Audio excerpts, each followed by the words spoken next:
subir, se der tempo, dependendo do tempo que eu ficar na aula, eu já subo agora mesmo, essa aula e a aula de ontem, tá? Porque eu sei que muita gente vai estudar, é claro que os alunos vão estudar nesse final de semana, né? Enfim, aproveitar o feriadão para estudar, né? Agora, eu tô em dúvida, porque eu salvei o link de vocês, mas eu entrei num outro lugar. Eu tô em dúvida se a turma... Deixa eu pegar esse link aqui de novo, peraí. Se a turma da noite, de fato, vai... eu mandei o link errado, eu tô na dúvida. Agora eu não consigo... Ó, a Lidiane é dessa turma e não tem ninguém da outra. E eu acho que alguém, pelo menos, teria... Agora eu não consigo achar o link aqui.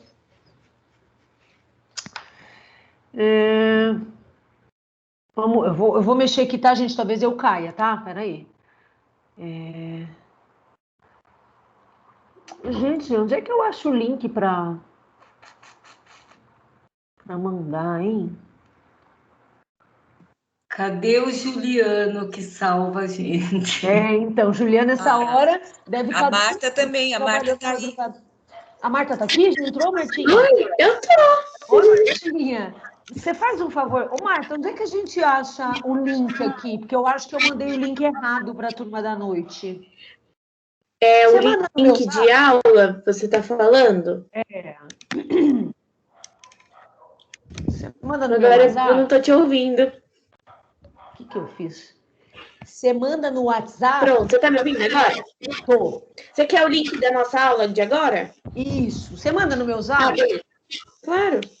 Que daí eu vou mandar pro representante da turma da noite. Manda pro belezinha. Rafael. Enviado. É que seu áudio estava vindo muito picotado para mim depois que eu fui entender do que você estava falando. Tá, deixa eu mandar aqui pro Rafa, peraí. Belezinha. Só um pouquinho, gente. Oi, Rafael, bom dia. Professora Karina. Rafael, eu acho que eu mandei o link errado da aula de agora de manhã para sua turma. Por favor, manda no WhatsApp para eles esse link aí, tá? Obrigada. E deixa eu mandar também por e-mail, né? Vamos copiar, mandar por e-mail, que numa dessa tem gente desesperada querendo entrar e não conseguirão. Vamos lá. Colar. Deixa eu mandar aqui pro e-mail da turma deles. Pá, o vento bateu e tirou todas as minhas folhas aqui de cima da mesa. Cadê o e-mail? Ah, tá aqui. Aproveitar que hoje está esse dia. Eu não sei se vocês gostam do outono, mas eu gosto tanto das estações intermediárias. Eu acho tão gostosas, tão mais amenas, né? E o outono e a primavera, eles são tão diferentes, assim. E eu adoro essas estações que não são tão extremas. Psicologia, Anhanguera, psicologia, aqui, ó, vai dar bosta. Psicologia, Anhanguera, @hotmail.com. Aqui. Enviei o outro link. Bom, oremos agora. O Rafael, temo que o Rafael esteja dormindo ainda. Sexta-feira santa, né? As pessoas... Se bem que ninguém tá saindo, indo pra balada também, então... As pessoas estão descansando mesmo, né? Tem que ficar dentro de casa, pelo amor de Deus, gente. Nossa. Não temos a opção de não ficar, né? Enfim. Bom, vamos lá. Martinha, você vai ficar um pouco perdida agora, mas veja, esses atributos do coordenador, eles podem ser explicados... Eu li seu capítulo ontem. Eu li o capítulo do livro. Tá, Tô beleza. por dentro. Beleza. Porque mesmo que você não tenha visto o resto da aula, cada lâmina é uma explicação à parte. Então, daí você tem essas ao vivo e depois vai lá e complementa com as outras, tá? Também não é um... Deixa eu ver se eu já comecei a gravar, já estou gravando. Então, vamos lá, meninas. A gente estava... deixa eu ver se dividir com vocês a tela. Vamos dividir. Tá dividida a tela? Estão enxergando a lâmina? Não? Tá, então... Deixa eu ver aqui. Eu vou ter que sair, vou ter que entrar. Meu Teams travou agora. Tá. Ó. Estão vendo agora a apresentação, meninas? Tá, beleza. Sim. Eu vou ficar com a janela aberta, não vou ligar o ar. Tá muito gostoso para ficar de ar-condicionado hoje. Buenas. Essa função de ego auxiliar, né? Retomando, porque ontem, de uma certa forma, eu comecei a falar sobre essa função, né? Falei muito mais ali quando eu falei do Erik Erikson, né? Falei da função de continente também. E agora eu vou falar da função de ego auxiliar, e ela vem muito relacionada a essa ideia da função de continente, tá? Espera só um pouquinho, deixa eu fechar a janela.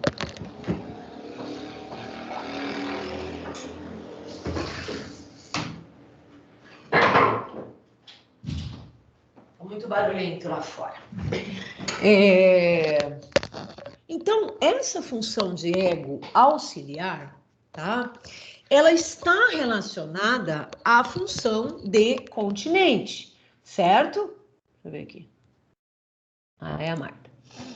Ela está relacionada à função de continente, no sentido de que a mãe funciona para o bebê como se fosse um ego. Tem o ego do bebê incipiente ali, que está se estruturando, que na relação primária, né, como diria Freud, né, esse narcisismo primário infantil é aquela ideia que o bebê tem de que ele e a mãe são a mesma pessoa, são a mesma coisa. A primeira falha no narcisismo, qual é? É quando o bebê percebe que ele e a mãe não são a mesma pessoa. Então, é o que a gente chama em psicanálise clássica de primeira falha narcísica. Essa primeira falha, ela é estruturante, porque o que ela acaba trazendo para esse bebê? A noção primeira de eu, né? Quem sou eu? Até então, esse bebê acha que ele e a mãe são a mesma coisa, narcisismo primário, né? Qual é a primeira falha nisso? A primeira frustração que temos tecnicamente para a psicanálise na vida é quando a gente descobre que a gente e a mãe não é a mesma, nós não somos a mesma coisa, né? Mas é a partir desse reconhecimento da diferença entre o eu e o outro que se estruturam várias questões no nosso psiquismo, inclusive a autorreferência, as primeiras inscrições de self, né? Do meu existir, à parte, separado, não fusionado. Então, essa falha da simbiose, quando o bebê percebe que ele e a mãe não são a mesma coisa, é o narcisismo primário. E a partir daí, essa mãe, esse bebê consegue perceber essa mãe como um ego auxiliar. Ou seja, aquilo que ele não consegue entender, nominar, essa mãe decodifica, apresenta para o bebê, né, o que é. Analogamente, o terapeuta, coordenador de grupo, né, ele tem essa função também para o grupo.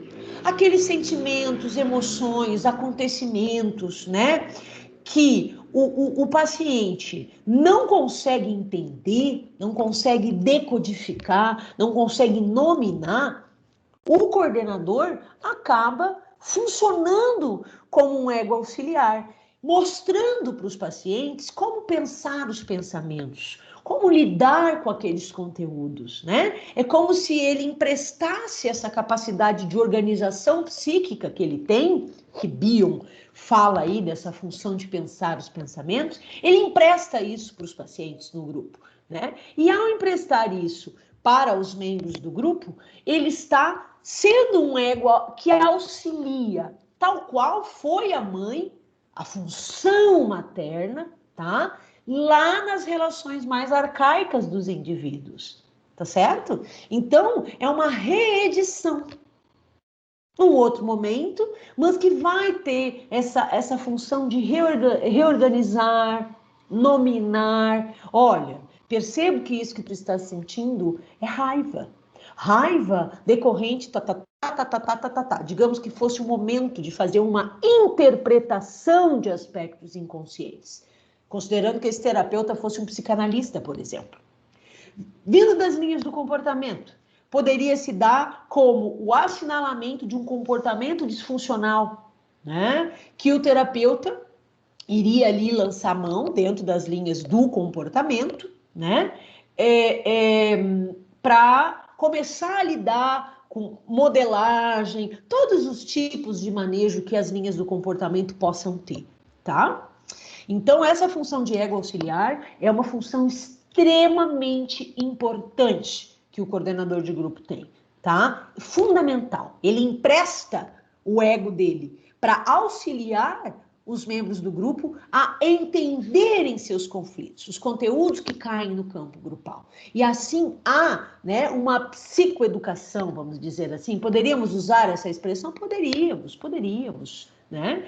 Poderíamos. Né? É como se através do meu modo de pensar os pensamentos, eu emprestasse modelos para pensar os pensamentos. Modelos mais organizados, mais integrados, menos aterrorizados, tá? Quer perguntar, Rosana? Não? Tá.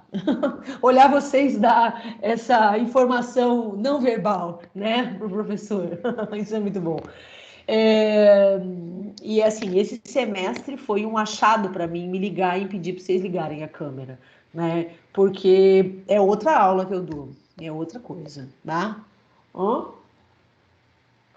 Como personalizar as coisas, né? Humaniza, né? Isso é importante. E aí, qual é o grande dilema, né? Fazendo um recorte aí das discussões sobre o setting online, né?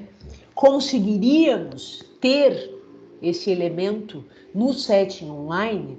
O que estamos vendo hoje? O setting online tem sido imprescindível nesse momento de pandemia. Né? Acho que a gente já falou isso em aula, né? Quantas pessoas estariam com seus contextos psíquicos muito mais agravados se nós não tivéssemos o recurso online? E é claro que a gente entra naquele dilema. O setting online substitui o presencial? Algumas pessoas talvez se adaptem ao setting online, outras não. Eu acho que a gente precisa entender aí, né, perfis de pacientes, né, ou de clientes, como queiram. Mas isso aqui veio para ficar. E aí, isso é uma percepção que eu tenho já, porque já faz mais de um ano que eu estou nessa prática basicamente online, né? E me vejo hoje já entendendo mais como se dá esse setting pela via virtual. Acho que não tem como tentar andar para trás, mas também devemos lutar para não desumanizar o nosso trabalho, né? Então, existem maneiras de a gente manter, né? E ver o outro é muito importante, enxergar o outro. Até porque a gente não lê só a linguagem verbal, a gente lê a linguagem corporal também, né? Olha lá, então essa capacidade, essa função de ego auxiliar, ela nos fala, né, dessa coisa de pensar os pensamentos, de ser um modelo. Acho que essa lâmina ela ficou bem clara, né? Aqui aprofundando um pouquinho mais nessa função de pensar. Porque pensar, gente, a gente banaliza tanto essa expressão, né? Pensar, mas pensar é fundamental. Pensar nossos sentimentos, né? Pensar como... A Luana é da turma de vocês? Tá. Pensar é algo fundamental. Né? E essa função de pensar, saber pensar, também é algo, através dessa função de ego auxiliar, através dessa capacidade de continência, essa função de pensar também é algo que o terapeuta tem de ter consciência que ele tem a função de pensar os pensamentos junto aos membros do grupo, sobre suas vidas, sobre suas realidades, suas experiências emocionais. Diferente de uma catarse, né? Quando as pessoas chegam e despejam os conteúdos, né? Que vem naquela potência pulsional da catarse. Blá, blá, blá, blá, aquela represa que se rompe, né? E que vem. Que bom que veio, que bom que veio. Mas isso é diferente da função de pensar. Isso é diferente de pensar as experiências emocionais. Isso é uma descarga pulsional, tá? É uma barragem que se rompe. Que bom que se rompeu. Agora, haverá todo um caminhar, um processo de pensar os pensamentos, com esse coordenador emprestando o seu modo de pensar como um modelo para se pensar as coisas, um modelo mais tranquilo, né? Mais calmo, mais organizado. E gradativamente esse grupo vai aprendendo esse modo de pensar as experiências emocionais, tá? Então, pensar os pensamentos implica em a gente escutar os outros, né? E assumir a responsabilidade, né? Pelo sentimento que acompanha aquela ideia. Porque, veja, uma coisa é falar, uma coisa é trazer um sintoma através das palavras. Outra coisa é a gente entender quais sentimentos, emoções, angústias, resistências acompanham aquela frase, aquela ideia que a gente trouxe. Então, pensar os pensamentos é pensar o que tem por trás do que falamos, o que há de simbólico no que falamos, o que há de disfuncional no que falamos e como transformar, remodelar aí para as linhas da cognição e do pensamento, né, do comportamento e da cognição, mas na psicanálise é justamente entender os elementos inconscientes que estão relacionados aos conteúdos que se fala. Isso é pensar os pensamentos, tá?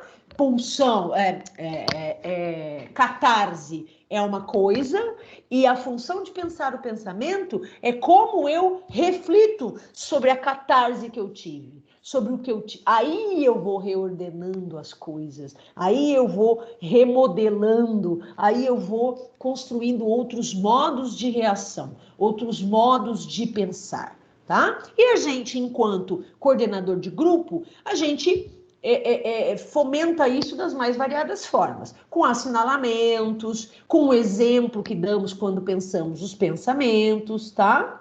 Alguns indivíduos pensam que pensam, né? Mas, na verdade, citam os fatos, reconhecem os fatos, mas não aprofundam no significado dos fatos, né?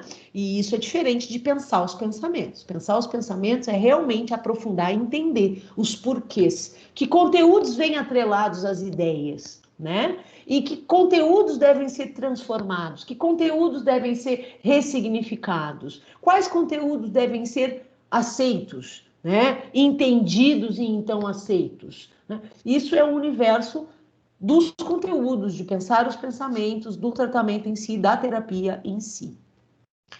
Olha lá, outra característica esperada e almejada para um coordenador de grupo é a capacidade de discriminação. Veja, essa discriminação, ela vem com a ideia de discernimento, conseguir entender o que é de um sujeito, o que é do outro sujeito, o que é fantasia, o que é realidade, o que na fala dos membros do grupo nos traz elementos do passado, o que na fala do grupo nos traz elementos do presente, tá? Então, essa capacidade de discriminação diz respeito a saber discernir, né, os conteúdos. Não, isso é uma projeção que esse indivíduo está fazendo no outro, uma projeção de figuras arcaicas. Isso é coisa do passado, isso é elemento inconsciente. Então, a gente tem que saber escutar, entender os conteúdos e saber discriminar o que é o que. Botar cada coisa no seu devido lugar ali, para então, com consciência disso, poder seguir trabalhando, né?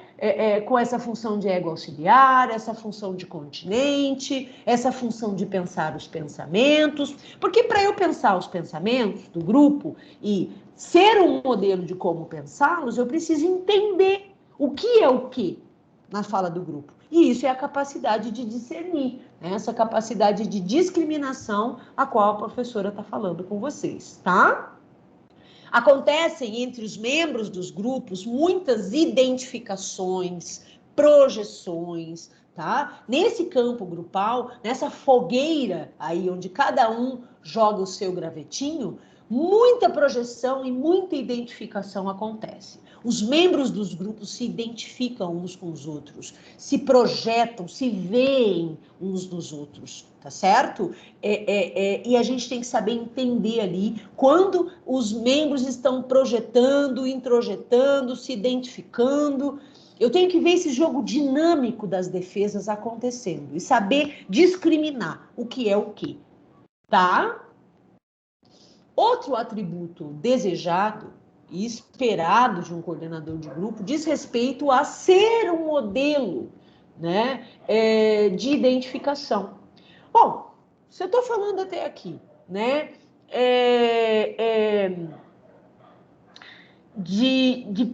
prestar-se como um modelo, de pensar os pensamentos, de como lidar com os conteúdos, de como ter uma postura pacífica, calma, né, em face desses conteúdos, tudo isso constrói, né, ou traz como atributo ao coordenador de grupo ser um modelo para essas pessoas, né, um modelo de organização de pensar, organização psíquica, né, um modelo de conduta adequada, comportamento adequado, que seja, né, a função do pensamento, ela também é entendida como comportamento para os cognitivos comportamentais, né? Pensar é um comportamento que reflete numa ação, para o pessoal das linhas do comportamento, né? Então, se eu auxilio a pensar os pensamentos como um ego auxiliar, como diria um psicanalista, logo, o coordenador, nas linhas do comportamento, ele também é um modelo de pensar, né? Quando através da conduta dele, né, que reflete os seus pensamentos, ele se mostra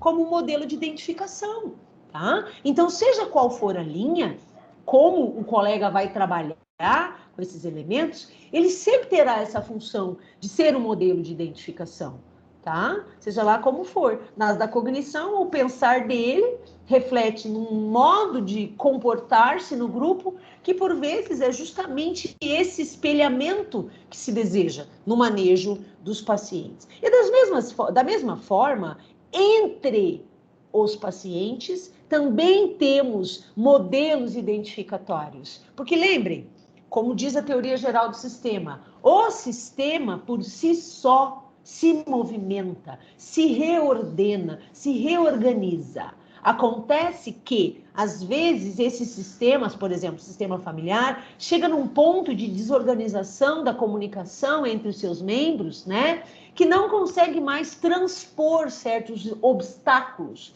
enquanto grupo.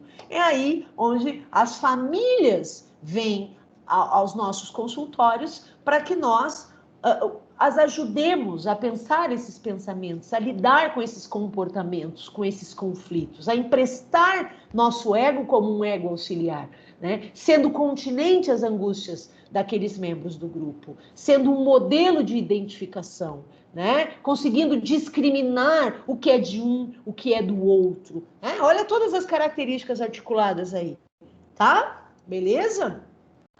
Comunicação, pode falar.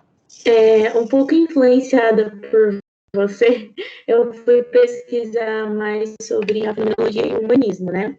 Sobre a existencial. E essa função de ego auxiliar, essa coisa assim da troca e da procura pelo que é a essência, eu achei muito interessante, porque quando eu estava lendo seu capítulo sobre essa questão do coordenador de grupo, eu estava ao mesmo tempo estudando a existencial, e eu vi muita coisa que rola sem identificação. Então, por exemplo, nós como terapeutas, dentro do grupo, a gente está fazendo com que as pessoas reflitam sobre a essência daquilo que elas estão sentindo. Então, essa função de pensar seria um despertar da consciência para a pessoa entender como aquela situação afetou ela, como aquilo pode ser trazido à consciência de uma maneira reflexiva, né? A gente estimula esse tipo de reflexão dentro do grupo. Eu achei que, assim, combinou muito, porque tudo que está dentro do grupo também pode ser um fenômeno, né? Tudo que está acontecendo ali. E como um fenômeno, afeta a pessoa, afeta o grupo, e nessa troca é que eles vão crescendo, que eles vão refletindo. Exato. A lógica é a mesma da existencial, nesse aspecto. Qual é o momento que a gente vive hoje, no meu olhar, na psicologia enquanto ciência? A gente vive um momento integrativo, tá? A gente vive um momento integrativo. Então, se a gente for falar hoje, né, para vocês que são psicólogos em formação, qual é o viés mais atualizado? É um viés que pega as linhas e diz assim: eu posso transitar pelas linhas, bebendo das suas fontes e entendendo o sujeito dos mais variados vieses, porque na verdade as linhas teóricas são caminhos para se acessar o sujeito, né? Não significa que elas conflitem necessariamente, né? No mais das vezes, quando a gente conhece bem conceitos, né, a gente consegue se utilizar deles e fazer um trabalho muito lindo, né? O que se pensava antigamente, bem naquela lógica do primeiro paradigma da ciência, é que as coisas têm que ser assépticas, né? Que se eu olhar para um objeto com o olhar da psicanálise, eu não posso de jeito nenhum desviar o meu olhar e usar um conceito, um preceito da existencial, por exemplo. Nesse momento que a gente está da psicologia, e não é só da psicologia, é da ciência como um todo, a gente está na vigência do segundo grande paradigma científico, que é todo observador interfere no objeto que observa. O que se achava lá no início, aquela ciência linear, positivista, métodos, né, cartesiano, né, isso estremece na pós-modernidade. Né? Isso, principalmente ali no período da Segunda Guerra Mundial, né? Em que começa a se pensar, puxa, nós já vimos os horrores que a ciência promoveu na Primeira Guerra, né? E a Segunda vem com uma potência bélica, toda já uma evolução da ciência a serviço do quê? Do mal, da guerra, da usurpação, da dominação. Então, opa, peraí, ou a ciência é má, ou o homem que faz a ciência, o ser humano que faz a ciência, se coloca no objeto que produz. E aí, esse é o segundo, né? É o paradigma da ciência pós-moderna, onde a gente tem certeza absoluta que aquele que observa interfere no objeto. Ou seja, não há neutralidade científica. Não há, né? E é aí que as teorias de grupo, agora sim, onde o paradigma sistêmico, né, nasce, brota, intensifica, tá? Justamente nessa ideia. E aí, o que a teoria sistêmica de grupo traz para nós? O coordenador, ele não é um especialista asséptico que com seu potente saber interfere na vida das pessoas, porque ele é que sabe o que é o melhor para a vida das pessoas. Esse paradigma quebrado pela ciência traz para as terapias de grupo o olhar da cibernética de segunda ordem, que a gente chama. Fiquem tranquilos que vocês vão ver quando virem sistêmica. Que é a ideia de que o coordenador ele faz parte do sistema. Que a gente vê em teorias e técnicas de grupo já introjetada essa ideia, né? O coordenador também compõe o grupo. O grupo é feito por cada um, enquanto indivíduos, e é um indivíduo à parte. E esse indivíduo à parte, grupo, contém o terapeuta, certo? Então, quando a gente vai olhando todas essas características dele enquanto membro do grupo, a gente entende que ele é um membro que, sim, tem um saber, até por isso que todos o procuraram, para que ele ajude a pensar os pensamentos, né? Existe esse saber diferente, mas esse saber não está acima, ele está ao lado, junto. Porque, como diz a existencial, quem sabe do sujeito é o sujeito. E nesse sentido, a sistêmica fecha totalmente com a existencial. É o sujeito que entende quais são os fenômenos que têm significado na existência dele. Não é o terapeuta que... Essa é a grande crítica da fenomenologia existencial e do existencialismo, enquanto linha da psico, à psicanálise, que fala dessa verticalidade, né? Eles criticam e dizem, como pode o terapeuta ter um saber tão absoluto sobre o indivíduo, se quem mais sabe sobre o eu é o eu, né? Então, faz sentido, é claro, né? Mas não podemos esquecer que as pessoas estão ali por causa de um saber, de uma prática, de um entender. E sim, é diferente, mas está ao lado, emprestando muito mais nessa ideia de ego auxiliar, de emprestar o pensamento como um modelo, tá certo? Nesse sentido. Quando a gente entende que é assim que se dá, a gente acalma aquela ideia de, tá ao lado, então é a mesma coisa, e o saber diferenciado? Sim, nesse aspecto há diferença, mas ele faz parte, ou seja, as intervenções, a mera presença dele no grupo gera fenômenos no grupo, tá? Então ele interfere sim no grupo, é óbvio. Então neutralidade na ciência pós-moderna, que é a que está vigente hoje, não existe, tá? Não existe.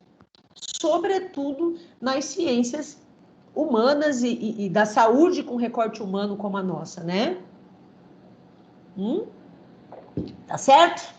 Sim, acho que o que mais me marcou foi a frase que eu estava lendo, e ela fala assim, que não busca anular o behaviorismo ou a psicanálise, mas os seus determinismos, ou seja, aquilo que fica tipo muito fechado dentro da psicanálise e dentro do behaviorismo.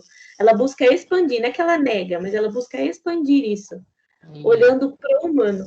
Então, às vezes, deixando um pouco técnicas fechadas, mas olhando para a pessoa, o que ela tem a dizer, sabe? Eu acho que esse foi o que mais me marcou, assim, dentro dessa pesquisa.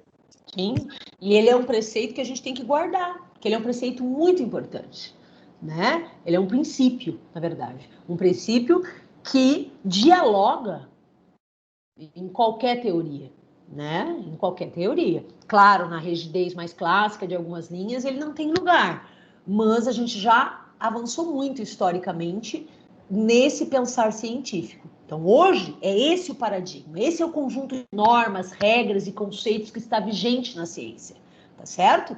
Quando vocês forem fazer sistêmica, a próxima turma que eu der aula de sistêmica, eu vou introduzir esse livro aqui no conteúdo. O Pensamento Sistêmico, o Novo Paradigma da Ciência, tá? Vocês devem ter lido o Canguilhem para psicopato, né? Vocês tiveram aula com a Cissa. A Cissa também usa o Canguilhem, aquele autor... vou mostrar cá, o normal e o patológico. Tá, agora, cadê o Canguilhem? O Canguilhem sempre está por perto de mim, porque... virou, mexeu, eu grudo ele para lembrar de alguns fundamentos, né? E o Canguilhem, o que ele faz? Ele começa lá na microbiologia e vem e fala da fisiologia para falar de teoria geral do sintoma, para então chegar na psicopatologia, o sintoma psicopatológico. Então, o Canguilhem, ele nos mostra naquele livro que quando a gente é estudante, às vezes a gente odeia, mas depois que a gente... Oi, Luana! Isso aí, Luana, muito bem, esse cara mesmo, esse é um clássico, né? A tese de doutorado. Daí a gente entrou na aula da Mariana. A Mari. Semestre. Maravilha, maravilha. Eu sei que a Cissa indicava, a Mari também. Quem manja de psicopato sabe que esse livro é uma base, né? Ele não é molinho de ler, não. Mas ele é um livro para a gente ir lendo, assim, né? E degustando ele, né? E ele traz fundamentos. Esse aqui, para a sistêmica, ele é o Canguilhem da sistêmica, essa senhora. A gente encontra vídeo dela na internet. Ela é uma fofinha, é uma senhora, assim, né? Mas ela é fera. E ela explica muito bem isso, assim, né? O que essa mudança no paradigma da ciência traz como influência para a psicologia. E aí ela nada de braçada nessa estruturação da sistêmica. É a Maria José Esteves de Vasconcelos, tá? A dona Maria José aí, mineira, se não me engano, com a fala gostosa, os mineiros têm um sotaque, dependendo do lugar, tem um sotaque gostoso, né? Eu adoro ver meus amigos mineiros falando, aquela coisa gostosa, né? A gente que é gaúcho, que fala desse jeito, blá, blá, blá, blá, blá, blá, cantando e tudo mais, né? Quando escuta um mineiro naquela coisa, ai, gente, até acabar essa frase, já tem um universo nessa frase, né? É bonito demais. Eu acho maravilhosa a diversidade do sotaque no nosso país, eu acho lindo. Agora, o sotaque baiano, eu não sei, aí é uma questão de opinião. Eu adoro o sotaque baiano, o jeito de eles falarem, eu acho uma delícia. Bom, vamos lá, sotaques à parte, capacidade de comunicação, muito importante, tá?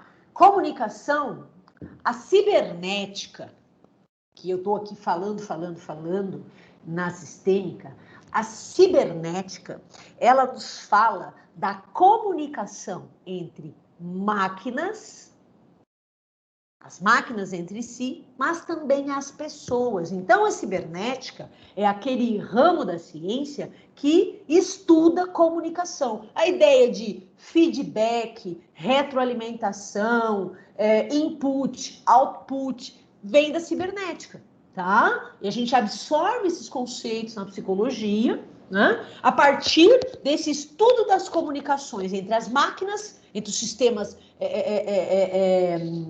de máquinas e entre os sistemas humanos, tá? Então, comunicação em terapia de grupo, né? Em trabalhos com grupos, é fundamental.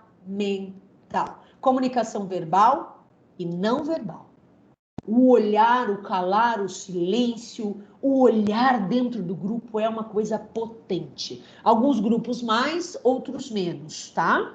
Mas essa questão com o tempo, né? Alguns membros formam uma identificação tão potente que se olham e o coordenador já percebe um universo de comunicação ali, né? Então, essa percepção da comunicação, ela tem que se dar na comunicação verbal, onde a gente entende o conteúdo, os pensamentos que estão envolvidos no conteúdo, se eles são conscientes, inconscientes. Lembrem, as resistências inconscientes, elas estão a serviço da destruição do grupo. Elas são sintomas que vêm, conteúdos que vêm, são ocultos do sujeito, e quando ela se manifesta, ela está a serviço da desintegração. Mas quando o sujeito manifesta conteúdos abertamente, claramente, esse manifestar é bacana, no sentido de que ele nos mostra um parâmetro de reação do sujeito, tá? Eu falei isso já na aula, né? Então, isso é importante de a gente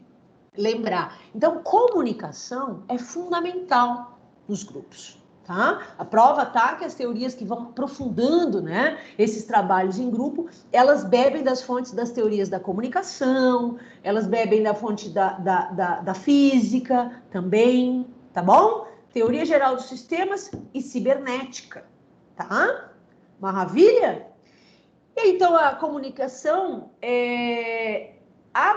a maneira que o coordenador se comunica, lembrem, ela vai ser um modelo para essas pessoas, tá? E a nossa capacidade de interpretar aspectos inconscientes, quando somos psicanalistas, né? Ou quando temos também um recorte psicanalista, é comunicar.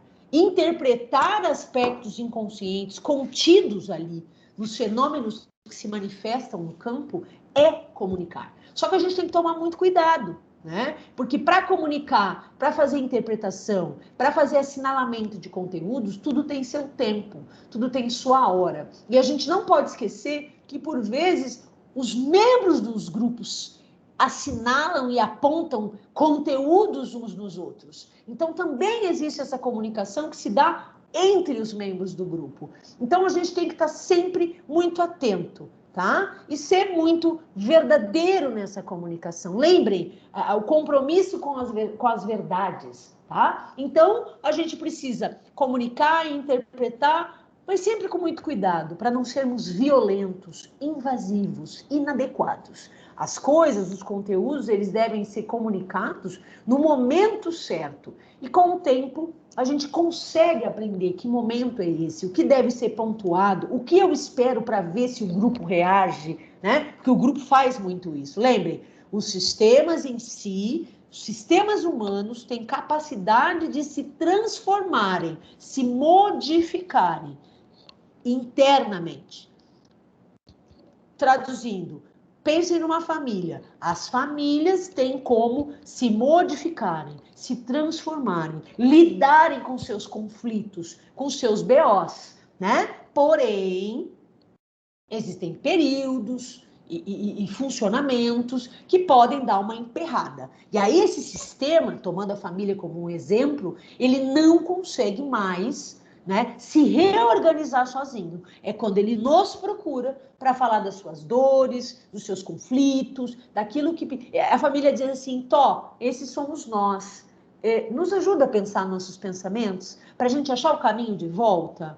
E aí o coordenador diz assim, ok, estou aqui, estou ao lado de vocês, emprestando minha experiência, meu conhecimento teórico, minha capacidade de pensar os pensamentos, para que possamos aprender a pensar esses fenômenos, ressignificá-los e transformá-los, ou aceitá-los, certo? Então, é esse, dinamicamente, né, o caminhar de um coordenador de grupo, seja um grupo familiar, seja um casal, seja um grupo numa empresa, seja um grupo numa clínica, com foco terapêutico, certo?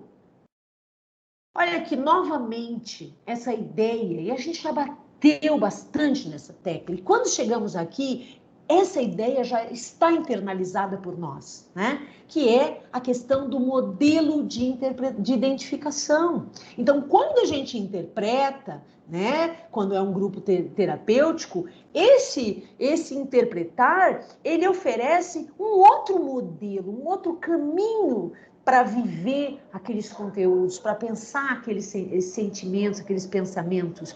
E aí, o que nós acabamos fazendo, né, é promovendo desidentificações. Né? O sujeito se desidentifica com modelos anteriores de pensar e de agir e passa a fazer neo-identificações, novas identificações, né?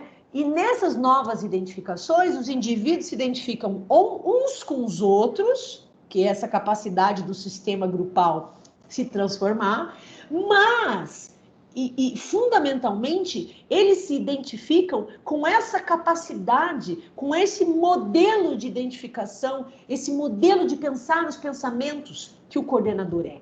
Então, ele oferece novas identificações. Nossa, então agora eu passo a pensar dessa forma sobre esses conteúdos, tomando emprestado essa função de ego auxiliar que o meu terapeuta tem, onde ele me mostra como lidar com aqueles conteúdos que outrora eram extremamente angustiantes e ansiogênicos para mim, emprestando para mim um novo modelo. Tá certo? Maravilha? Até aqui, perguntas? Ô, Karina, ouvindo aí a sua fala, me vem à mente muito assim o grupo de vocês professores com as turmas, né? Então, tudo que é passado, que é colocado para a gente pensar, né? Porque vocês fazem muito isso, né? Da gente pensar em tudo que é colocado. E de todas as disciplinas, tudo tem um pensar, né? E aí existe isso, eu acho que existe uma desidentificação, né? Porque a gente vai criando novas formas de identificação. Eu acho que funciona muito bem, assim, essa referência de vocês, professores, com o grupo, né? Com os grupos das turmas, né? Sim. Por vezes nós somos egos auxiliares, né? Nós emprestamos as nossas capacidades de perceber os conteúdos para vocês, né?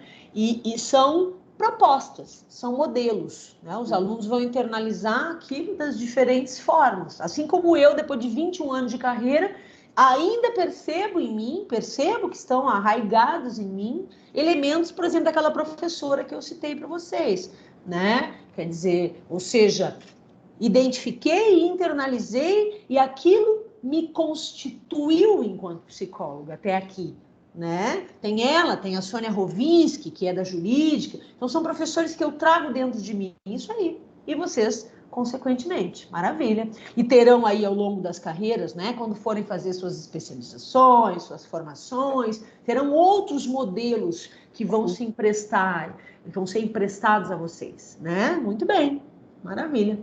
Tá certo? Vamos lá, então, ó. A última lâmina, para a gente encerrar, então, a nossa aula de hoje, empatia, tá? Empatia. Vocês vão ouvir alguns colegas dizendo, eu não gosto dessa expressão. Eu disse, olha, como diria Michel Foucault em As Palavras e as Coisas, as palavras são recobertas de significados, né? E aí, eu posso não gostar da palavra empatia dependendo de qual construção, né? Qual o esquema mental que eu construí sobre ela. Para mim, a palavra empatia, ela me fala de sintonia. Ela não me fala de eu entrar no lugar do outro. Não é. Até porque entrar no lugar do outro, há algo de narcísico aí. Eu vou lá e ocupo esse espaço dele para entendê-lo, porque eu não posso estar ao lado dele e olhar para ele, escutá-lo, sem querer viver o que ele viveu, né? Porque isso é mais respeitoso no meu entendimento enquanto psicóloga. Eu não tenho que me colocar no lugar dele, eu tenho que estar ao lado dele, né? Sendo continente dele, né? Isso para mim é empatia, né? Colocar-se no lugar do outro, para mim, Karina, no meu entendimento, tem algo de invasivo, algo de narcísico, tá? Mas isso é uma percepção minha. Então, a palavra empatia, ela não me incomoda, tá? Ela não me incomoda, porque para mim ela fala de sintonia, né? De estar para o outro, com o outro. É isso que ela me fala. Então, para mim, ela tem uma representação ok. Para outros colegas, ela pode ter uma representação aí muito dependente, fusional, mas para mim não. Então, a empatia aqui, que o Davi também tem essa percepção, diz que é uma condição básica para todos os atributos. E olha aí, Marisete, quando ontem você na aula falou, eu devia inconscientemente ou pré-conscientemente, estava essa frase na minha cabeça. Porque o que ele diz? Para tudo que está dito aqui, a empatia é um pré-requisito. Então, é uma outra linha para a gente também pensar o raciocínio reflexivo. Legal, né? Até porque empatia não conflita com respeito, né? Com o olhar de novo, respeito, né? Olhar de novo, né? Olhar de uma outra maneira, né? Então, empatia aí, diz Davi Zimmermann, é a condição básica para todos os atributos que vimos até aqui. Prova está que é aí um dos últimos atributos citados, ou seja, você percorre todos os atributos e no final ele diz, pois é, sabe tudo isso? Se não tiver empatia, não acontece, não vira, né? Porque empatia é sintonia emocional. Estar sintonizado com as emoções do outro, estar atento, estar continente, olhar, respeito, olhar de novo, trazer um outro olhar e conseguindo receber os conteúdos, não vergar e não quebrar. Balançar, vergar, mas não quebrar, balançar, mas não cair, tá? Maravilha? Que é essa confiança que os membros acabam tendo num terapeuta que funciona aí com todos esses atributos, tá certo?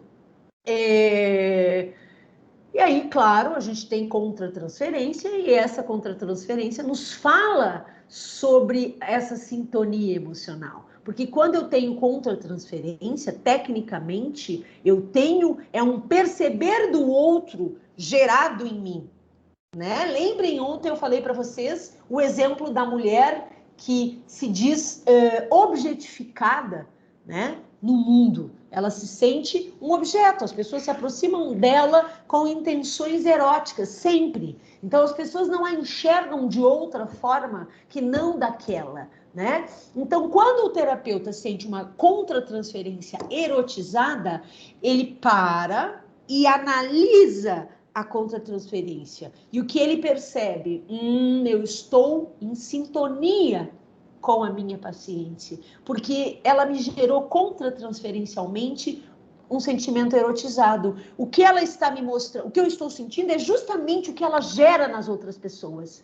Então agora eu vou ressignificar esse olhar, eu vou respeitá-la, eu vou olhar novamente, de uma outra forma, num outro parâmetro, que é reorganizador para ela. Porque daí ela se reconhece muito mais do que um objeto. Ela se reconhece como um sujeito.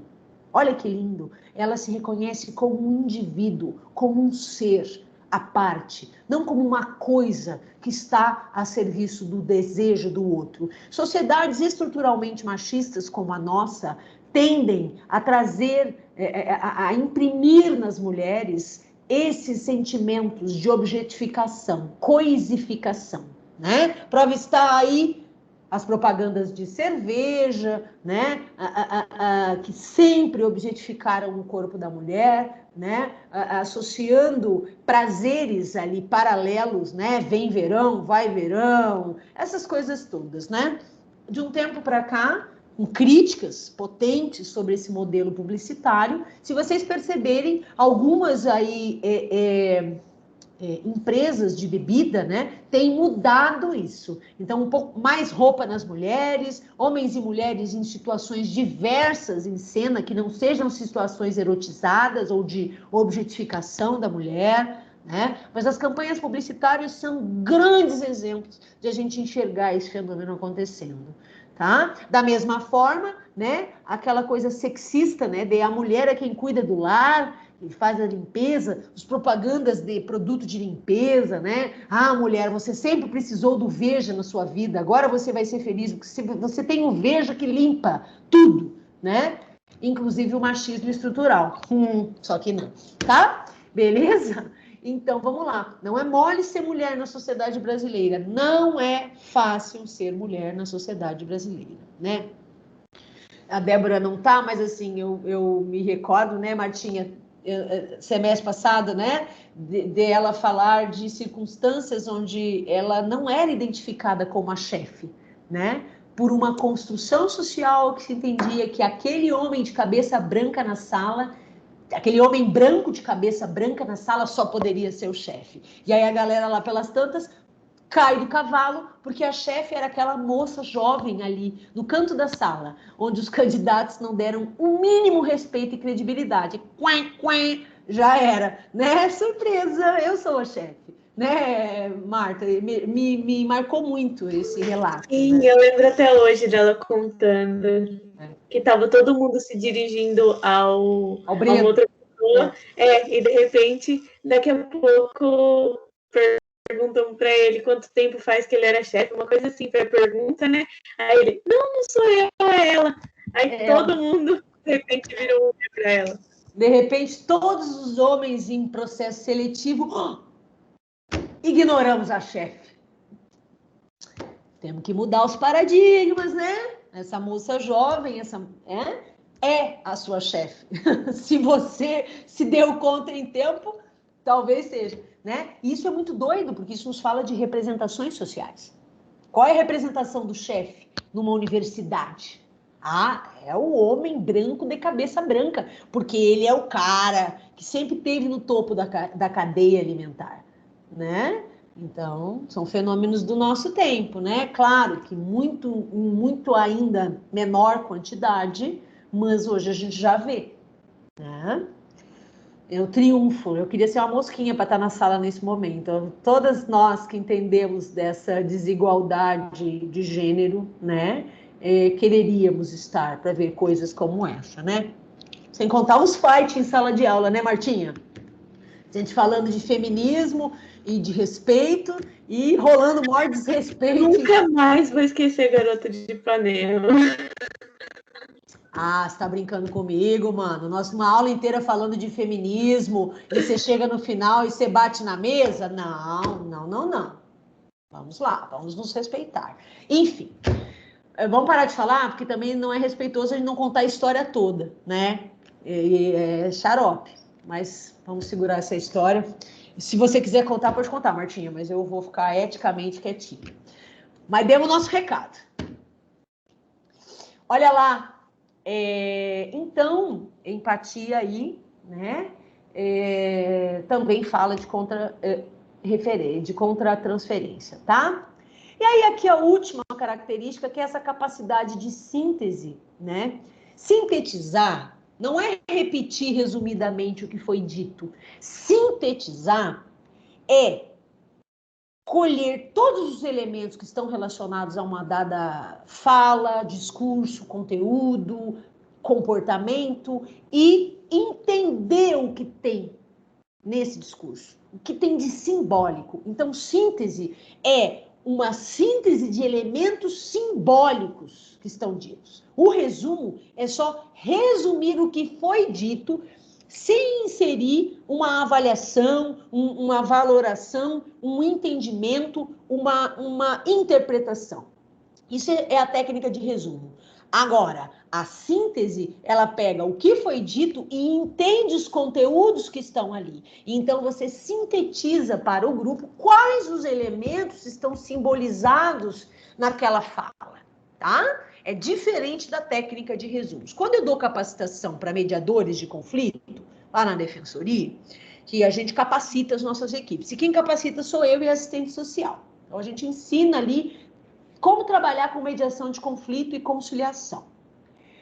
A gente se utiliza das técnicas de resumo. Até porque a técnica de resumo, quando a gente está fazendo uma mediação de conflito, ela é muito importante, é uma ferramenta muito interessante, porque ela revive o que foi dito e ela tira, né, ali entendimentos que possam ter ficado difusos ali, não claros. Então, quando você resume o que foi dito, você relembra as partes que estão no litígio, o que foi dito, né? E, resumindo isso, você relembra e pode ali consertar alguma falhazinha, alguma coisa que ficou mal entendida, né? Já o que eu estou falando aqui, como essa capacidade de síntese, é outra coisa. É a síntese dos conteúdos que estão simbolizados naquelas falas. Então, vamos dizer o seguinte, técnica de resumo. Eu tenho um casal lá, estou fazendo mediação. Eles estão no maior fight para decidir quem vai ficar com a guarda dos filhos. Se vai ser unilateral, vai ficar com um só, ou se vai ser compartilhada. Os dois terão o mesmo quinhão de responsabilidade na decisão das questões relacionadas aos filhos. Quando eu chego e repito, então, dona Maria, o que a senhora disse foi blá, blá, blá, blá, blá, blá, blá, blá, blá, blá, blá, blá. Ao que o seu José disse, seu José, me corrija se eu estiver errada, blá, blá, blá, blá, blá, blá, blá, blá, blá, blá, blá, blá. É isso? Sim, é isso. Sim, é isso, mas tem mais isso. Tá bom. Beleza. Isso é a técnica de resumo, tá? Agora, quando eu digo assim, Maria, quando você fala que você não quer que seu filho fique com o seu, eu falei José, né? Com o seu José, me diga, existe nesse seu medo, né? Resquícios daquela situação que aconteceu lá no verão de 69, quando o seu José fez isso, isso e isso, e me parece que ali você ficou com o entendimento de que ele não tem condições de cuidar do seu filho? É isso? Isso, doutor, é isso que eu estou querendo dizer. Ele não presta para cuidar dos filhos. Ele vai deixar as crianças assim. Ele não vai dar comida na hora certa. Ele não vai vestir. Ele não vai fazer higiene. O que ela está dizendo numa frase onde ela diz: eu acho que eu estou mais... eu tenho melhores condições para ficar com os filhos. Ela está dizendo: temo, por circunstâncias que já ocorreram, onde ficou evidente para mim a incapacidade dele de cuidar e proteger. Uma das características que eu entendo como fundamental para quem for ficar com a guarda dos nossos filhos. Ela não disse isso, mas ela disse isso. Então, quando a gente enxerga, entende o conteúdo que está por trás da fala, certo? Isso é a capacidade de síntese. E quando eu verbalizo, sintetizando o que está por trás, nas entrelinhas, eu estou usando a minha capacidade de síntese, tá? Maravilha? Então, aí, ó, pessoal, até para avisar, eu dou supervisão para psicólogos e advogados fazerem formação para mediação e conciliação, tá? A gente foi capacitado, certificado pela Defensoria em fazer esse tipo de capacitação, então isso eu faço hoje também na minha clínica particular, né? É se preparar para serem mediadores e conciliadores de conflito. Inclusive, uma função que os psicólogos estão espraiando no campo da psicologia jurídica, tá? Nós temos na nossa graduação uma potente preparação para técnicas de entrevista, Deveríamos ter, pelo menos. Eu fui muito preparada para fazer entrevista. Muito. Eu tive muitas disciplinas que lidavam com esse conteúdo. E saber fazer uma entrevista é uma ferramenta potente nossa, nossa dos psicólogos, né? Então, assim, nós temos clássicos, livros clássicos, né? A Jurema, ela é um clássico. Psicodiagnóstico, tá? Esse agora é o V, né? Na minha época de faculdade era o R, né? Então, esse livro eu tenho ele em PDF, tá? Esse livro é um tratado, mas esse livro é um dos livros mais completos que eu conheço sobre avaliação psicológica e psicodiagnóstico, tá? É um livro daqueles, ele não é barato, mas é um investimento que a gente faz, tá? Eu tenho ele em PDF, se vocês quiserem eu posso mandar, tá? E é maravilhoso. Então, aqui ele tem muito conteúdo interessante, inclusive no campo de entrevista forense e tudo mais. Quem gosta, né? Quem se interessa, ele tem. Fala de testes, vários testes ele apresenta, técnicas de entrevista dirigida, entrevista aberta, semi-estruturada, entrevista de anamnese, né? Tudo que a gente possa entender. Ou o teste de Bender para criança, o teste de Bender para adultos, o teste de Rorschach, a entrevista clínica, como é que a gente foca, o que a gente deve focar na história da pessoa que a gente está examinando, entrevista motivacional, entrevista lúdica com criança, tá tudo aqui, tá? Então, nesse sentido, nós somos profissionais muito preparados para esse tipo de trabalho. Então, eu acho que nós devemos, se gostamos, se sentimos apreço por mediar conflito, nós somos muito capacitados para isso. Acho que a gente tem que entrar com os 2 pés nesse terreno também. Mas tem que gostar, né? Porque é aquele perfil ali, né? Acho que uma boa formação em grupos também é bom, porque muitas vezes a gente vai mediar famílias inteiras, né? São os casos mais cabeludos, né? Que envolve muita emoção em jogo, muita história pregressa em jogo. E esse tipo de mediação na defensoria é o que vem para a psicologia e o serviço social atender, né? Então, as conciliações feitas por nós, parte delas são marcadas lá no Sejusc, né? E uma parte é atendida pela nossa equipe, pelos estagiários de direito, com os defensores como supervisores. Então, as mediações, as conciliações se dão.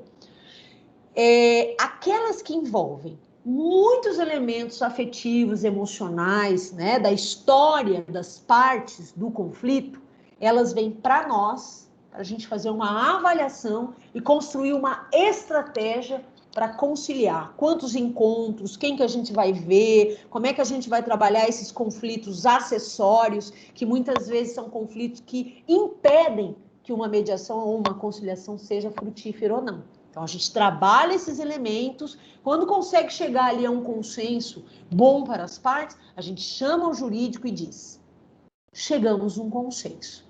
Devolvemos para vocês redigirem o termo jurídico, porque isso é matéria do direito, tá? Muitas vezes a gente faz atendimentos, mediações e conciliações conjuntas, psicologia, serviço social e direito.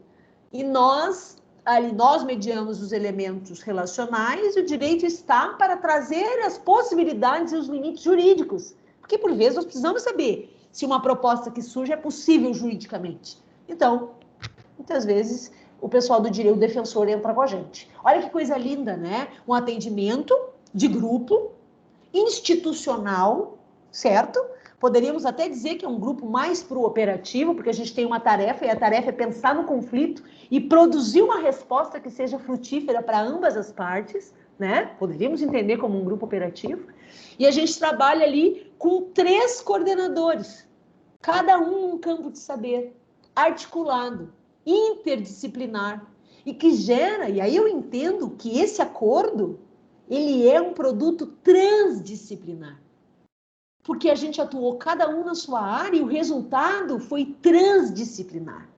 Porque tem conteúdo da psicologia, do serviço social e do direito naquele termo lavrado, que vai para o juiz homologar ou não. E vai ter peso de sentença judicial. Olha que legal. sem precisar passar por um processo, porque preservam uma coisa chamada autodeterminação das partes, que é a capacidade de as pessoas decidirem sobre suas vidas. E isso é um preceito vigente com muita potência nesse momento no direito brasileiro, na justiça brasileira.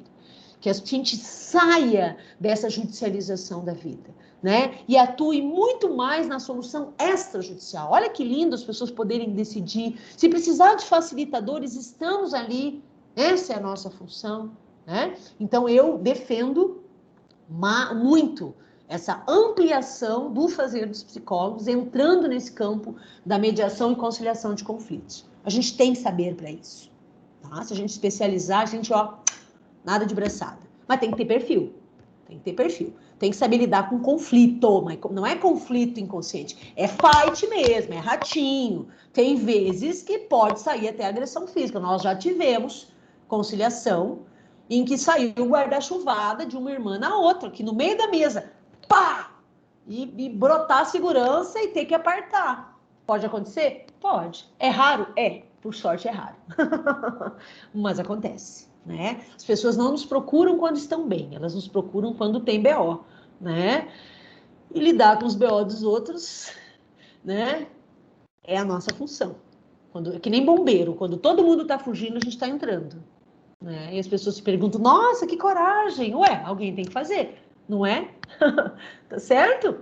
Então, essa capacidade de síntese nos fala sobre isso, e a capacidade de integração é justamente essa capacidade de a gente pegar os aspectos de cada um, as sínteses de cada um, né? As dissociações, as projeções, e fazer um entendimento para o grupo. Né, que possa trazer contribuições e ganhos para o grupo, juntando a síntese daquilo que eu vi e que eu pontuei de cada um e trazer um grande entendimento para o grupo como um todo, que é essa capacidade de integração, né? É pegar as representações de cada um e fazer um entendimento geral para o grupo de um conteúdo que pode ser um conteúdo que está de pano de fundo para todos ali, tá certo? Ok? Então, essa é a capacidade de integração. Pega a síntese de todo mundo e diz, olha, e me parece que quando a gente fala disso para o João, daquilo para a Maria, nós estamos falando desse conteúdo aqui, que esteve presente na nossa sessão de hoje. Cada um falando da sua maneira, estávamos falando de vínculos parentais, da nossa relação com os nossos pais, com quem nos cuidou primariamente, sei lá, que seja isso, tá? E aí ele faz esse movimento de integrar a síntese dos conteúdos e falar de um tema geral que estava de pano de fundo. Tá certo? Maravilha? Fica claro? Perguntas para a gente encerrar. Daqui a 20 minutos, na verdade, 18 eu tenho paciente. Gente, uma vez me perguntaram se a minha rotina era muito maluca. Eu gosto dessa diversidade de trabalho, né? Eu não conseguiria trabalhar só na defensoria, por exemplo, né? Porque as carreiras da justiça, elas nos trazem salários confortáveis, né? Um plano de carreira muito bonito, muito digno, no sentido de que a gente vai evoluindo, né? Vai fazendo lá as nossas... Nós temos uma prova a cada 2 anos a gente submete, né? Para progredir, né? Ou promover na carreira, né? Então, as carreiras tanto do TJ, quanto do MP, quanto da Defensoria, são carreiras muito belas, assim, nesse sentido, né? Eu acho, assim, que nós, na Defensoria, temos uma dignidade muito bacana. Se a gente quer fazer mestrado, a Defensoria custeia, doutorado, ela custeia, especialização, ela custeia, línguas, ela custeia, né? Se a gente quer comprar livros, a gente tem R$800 por ano para comprar livros relacionados ao nosso fazer, né? Então, me passa a ideia de uma instituição que tem respeito, assim. Claro que tem suas falhas, suas lacunas, como qualquer instituição. Poderia trabalhar só nela, mas eu gosto dessa diversidade de contato humano, né? Dessa variação de fazer. Ela oxigena, né? E cada um tem seu perfil, né? Tem gente que olha e diz, nossa, que coisa maníaca. Isso até pode ser, mas tem funcionado comigo. Tem funcionado. O dia que não funcionar, minha terapeuta vai me puxar a orelha. Tá certo? Bom, meninas, Bom, obrigado pelo prestígio aí na aula de hoje, tá? Eu vou atender agora o meu paciente e depois do atendimento eu já vou subir no YouTube as aulas, tá? Eu só não sei se a monitora vai mandar por e-mail e postar no AVA hoje, porque hoje é feriado final, né? Mas eu vou subir no YouTube. Então, para quem tiver que assistir, já vai estar lá, tá bom? Um abraço, aproveitem o dia de hoje, porque ele é santo, né? O de amanhã também, o de domingo também. Vamos ficar em sintonia aí, né? Desejando coisas boas uns para os outros. Oi, Flávia. Desejando coisas boas aí uns para os outros, porque estamos precisando de bons pensamentos, né? Tá bom? Obrigada, Karine. Um abraço. Certinho, beijo, professor. Beijo, beijinho. Tchau. Tchau. Tchau, pessoal. Bom feriado. Tchau, meninas. Bom feriado. Beijo. Beijo.